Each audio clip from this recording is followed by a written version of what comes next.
What is up, all you GBA type people? This is Tom, and I'm here bringing you guys my Week 5 match against monotooi and Tampa Bay Luxrays.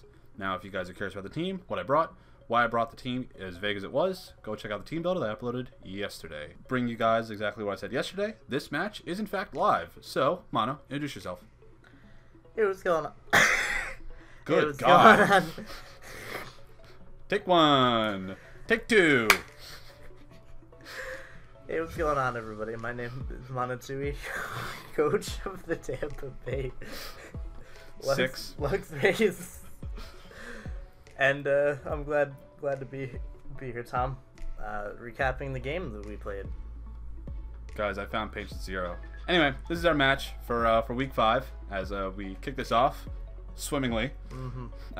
So as you guys know, I'm bringing D-Dance Haban Kamo'o. I'm bringing Z-Fly Landeris. I am bringing Sharpedos Roserade, CB Scissor, Diancie, and Mega Houndoom. Mono, you wanted to talk about what it is that you brought? No, it's okay. Okay. Do you want to at least name the mons if you can get through that one? That on the far left is the Registeel. Next to him is, I'm gonna call them by their nicknames. That's also Thick, which Snorlax's name Thick, but he cannot make it out to this Two game C's. today. Two C's. Two C's spaces. That's Age Dragon. That's November. That's Mystery, because that's a stereotypical horse name, and Keldeo's a water horse. Weavile's Hot Redhead for obvious reasons, and then Snorlax is here. Yeah, I can see it. There, he's Thick. it's kind of gross that you name a Weavile a Hot Redhead. You have a thing for Pokemon, Mono? Yeah, I think we breed them and kill the rest that aren't perfect. Right. Damn gentle natures. I feel like naming them will the least of their worries. Anyway, so going into this match, from my perspective at least, I knew in my mocks that I was going to be leading off with Roserade because I expected that he would lead off with I Don't Care, and I can get at least one layer of spikes before you did something. If you led off with Weavile, you're a bold boy, and if you left with anything else, I can pretty much get spikes. What were you thinking about leading with, Mono? I was thinking of leading with Registeel just because it wasn't O-code by a lot of things on your team, and I could have gotten up rocks. I didn't want to lead with Weavile because I figured it was likely that you'd lead with Sizzler, because that's just like a free U-turn against a decent majority of my team. Like if I like Life Score, you U-turn. Led anything that was slower, you U-turn. Pretty much everything other than Keldeo you would have U-turned against. So I decided to lead off with the Registeel, just try and get up rocks early, which would have been useful for chip damage on pretty much everything against your team. Like nothing appreciated rocks outside of the Como. Alright. Chip damage could have been very useful to potentially sweep with Ice Shard later on, potentially sweep with Curse Snorlax later on. And yeah, that was what I brought. Now, surprising enough, when I looked at your team preview, I in my mocks, I saw, the likes of, like, Roam Cut coming for defogging, I saw Zardex coming, saw Slowking, and no Comfey. Why none of those four? Well, I wasn't thinking, I kind of wanted Zardex because it was so good against things like, it was good against things like Sizzler and, like, Como before it got up to +1 or an Autotomized. It was good against Roserade and whatnot, but largely I didn't bring Zardex just because it allowed Landers to come in and set up relatively for free, unless I was a Will-O-Wisp variant. But if I was a Will-O-Wisp variant, then I couldn't run something like Earthquake, and that meant that Diancie walled me, or I wouldn't run Flare Blitz, which would have just like allowed Sizzler to wall me and whatnot, so I didn't want to bring that. I didn't want to bring Comfey, because as good as it was versus things like the Como, Sizzler and Roserade say hi. Yeah, Sizzler and Roserade say hello. Mega Houndoom gets Nasty Plot with Sludge Bomb, so it can outprioritize, or it can outpace my Calm Minds. I'm not doing any damage to Diancie ever. Like, I'm not doing... Pretty much I didn't do any damage versus your team. The only thing it would be there for would be the Como. We're gonna hop into the match.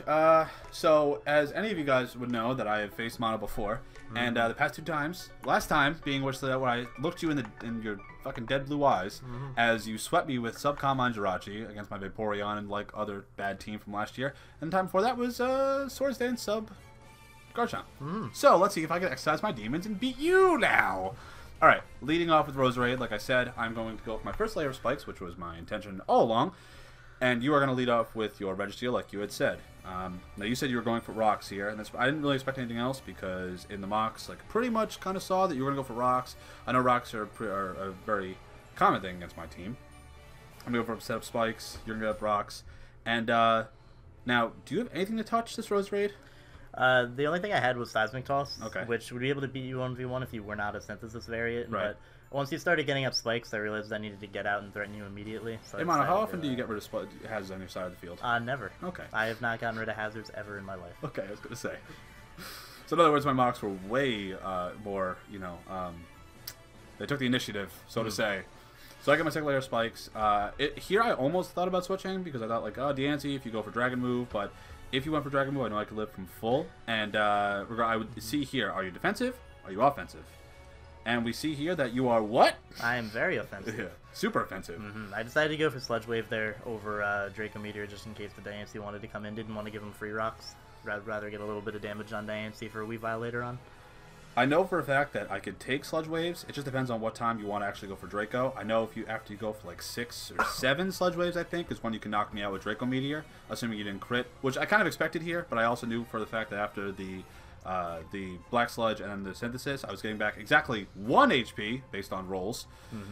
I go for 2 Synthesis after, of course, I have the 3 layers of spikes up, and the idea here is that if you knock me out, I get a switch into anything, basically, which is what you're pretty much going to do here. If you were not Draco Plate, you didn't knock me out, right? Yes, that's very important information. Yes, and I saw that, and I went, wait, what? And then when I saw that you had to be Draco Plate because you couldn't be like E-Belt or anything, I was like, okay, he is Draco Plate, which means you are not what? I am not any other item, including Habanberry, which is what it was supposed to be.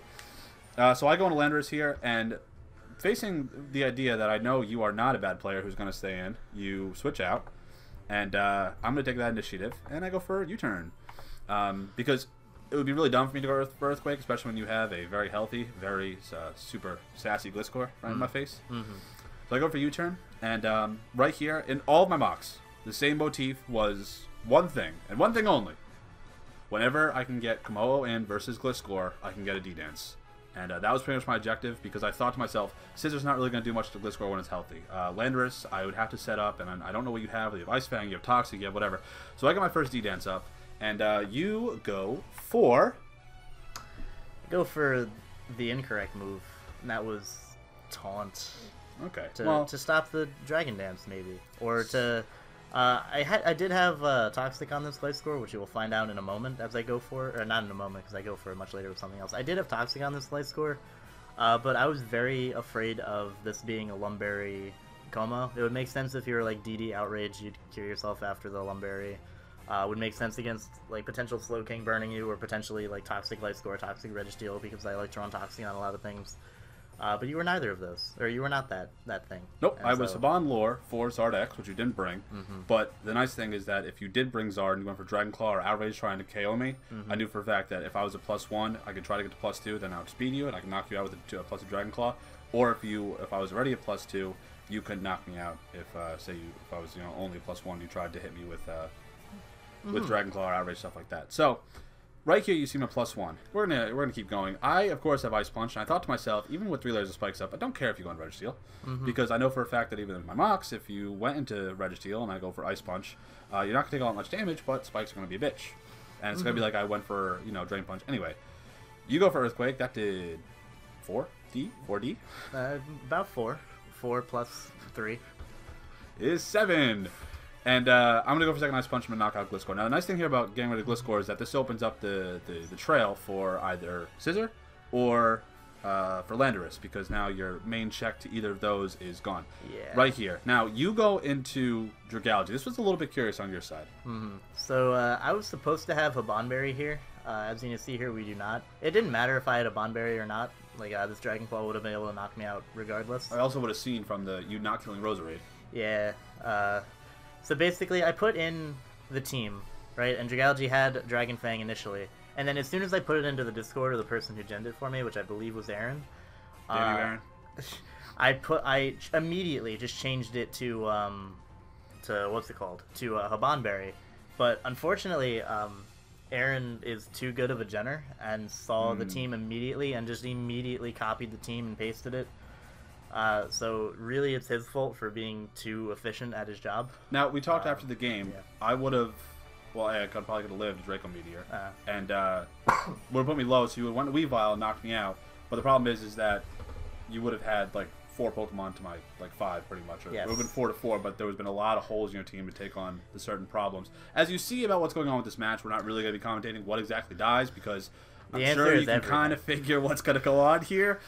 But yeah. If I had counter here, that would have been sweet. That would have been fucking spicy, if you ask me. Look at that. We live the Drain Punch because Registeel's great. And then, Hey, commenters, this is why I didn't run Drain Punch against Shimpact, because as you see, Drain Punch doesn't kill anything, but Close Combat does. But if I ran Close Combat here, that would have been a liability, because you probably would knock me out with Weavile at this point. You get to -1, and I'm pretty sure you can knock me out with an Ice Shard. Yeah, potentially. Hey guys, we got a Toxic off onto this thing. Woo! It wasn't Lumberry. So now we know. Now, if you had went for that a little bit earlier in the match, do you think you'd had at least a chance of knocking us out, if not at least mitigating some damage? It definitely wouldn't have been a 5-0, I think, just because obviously Como would have died at some point. Like, I had Protect on Gliscor to deal with Z-move Lander, so I could have Toxic'd, protected on the Dragon Dance, and protected on the following turn after you went for Dragon Dance, and then I would have taken the Ice Punch, I would have gone for an attack, do some damage, and then would have protected again, and then you would have killed me. Right. But then you would have just killed something else, right, or get a ton of damage off on a Keldeo afterwards. I know my plan was definitely to go for at least +2, because I know once I was at +2, I was fast in Scarf Keldeo, fast in Weavile. I could knock out Registeel and Gliscor at just Oko, which was kind of what I was going for to an extent. But I knew for a fact that once it was Como versus Gliscor, I knew for a fact that it was just. Oh yeah, at that point, as soon as you got the, if I did Toxic you turn 1, you probably would have just Dragon Danced the second time on the Gliscor, because you wouldn't have been taunted at that point. Nope. Can we talk about how pathetic this damage is that Weavile does? I have 112 HP, I think. Okay, so yeah, this is Life Orb Weavile, and nothing. I knew for a fact that I could take at least 2 Ice Shards if you were not banded. If you were banded, obviously it would be a little bit of a different story, and plus, I think in a lot of my mocks, the issue was coming down to the fact that if I was low, like say you had like Icy Wind on Scarf Keldeo, or you had like, if I took an Ice Fang, an Ice Punch from Gliscor or from Registeel, then the Ice Shard would have killed me. But it was not the case, and as we see here, woo! Alright, well that puts Como in the top, the leader, kill boards. Yes, that's the thing now. And I'm super excited that I beat you. We didn't play in person, which was nice that I didn't have to stare at him as I fisted you. So, but unlike last time, when you did that to me and got some sort of weird enjoyment out of it. But, Mono, it was a good game.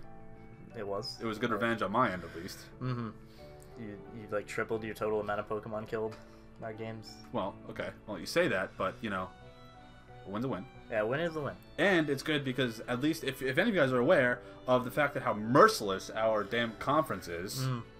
It's a rough one. It's tough. And this helps you out quite a bit. I know it does.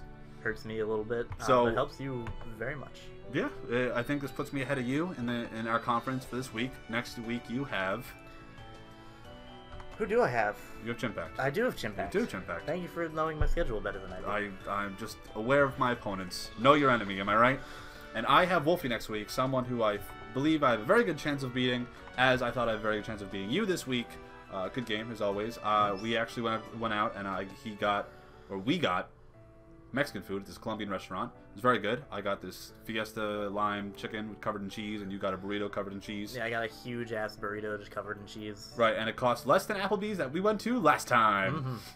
So, don't go to Applebee's. That's the moral of the story here. Rule number anyway, one of life. That is our match. Hopefully you guys enjoyed. Hey, commenters and powering people, don't be cucks, alright? Good. Yeah, to me also, please. Yeah, definitely to him, but not to me. I know I'm not that good, but hey, I beat the guy who's supposed to win the entire league. Anyway, that's the match. That's the game. Love you, Mana. That was a good game, and we hope you guys enjoy his side too, because we're doing dual commentary. Can't wait to do this again. Yay! Alright, that's all. See you guys next week, and go Sharpedos. Crunch time. Woo! Bye.